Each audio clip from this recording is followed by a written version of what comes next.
Stop, regarde ça. Garçon ne va pas te faire pleurer, hein. Ta maman a trop pleuré pour que tu sautes. Où tu es venu là, tes larmes ne doivent plus couler pour garçon, hein. Tu as tes 6 gars de côté, tu les mets au congèle, c'est pas méchant. Tu es avec le titulaire qui t'a même pas encore fait que... Et tu le vois, il est en train de te tromper, tu t'en te fais bien, c'est pas méchant au pire, ça. L'influenceuse Aya Robert, se qualifiant elle-même dans la suite du live de Reine-Mère des Janjou, a profité du buzz d'Aputchou pour convertir ses jeunes sœurs au Janjouya. Elle affirme que si un homme trompait une femme, la femme doit aussi tromper. C'est pas un péché.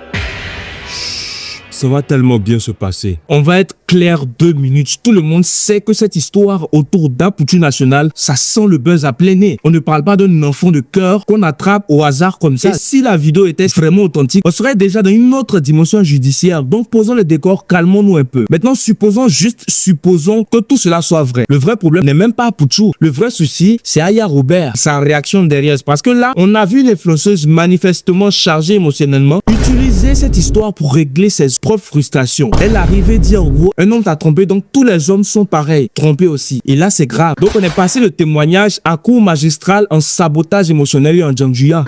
Et c'est là que ça devient dangereux parce qu'elle s'adresse à des jeunes filles encore en construction, encore naïves, qui cherchent des repères. Et au lieu de parler de discernement, de choix, de responsabilité, on leur vend la vengeance comme projet de vie. C'est ça le problème. Soyons honnêtes une seconde. Quand tu regardes certaines figures féminines ivoiriennes comme Marie-Paul Adjé ou Connie Touré, tu vois quoi? De la stabilité, de la cohérence, une énergie apaisée. Maintenant, quand tu regardes quelqu'un qui passe son temps à insulter, choquer, provoquer, parler des parties intimes des gens, est-ce que tu vois là une femme heureuse ou une femme en colère contre la vie?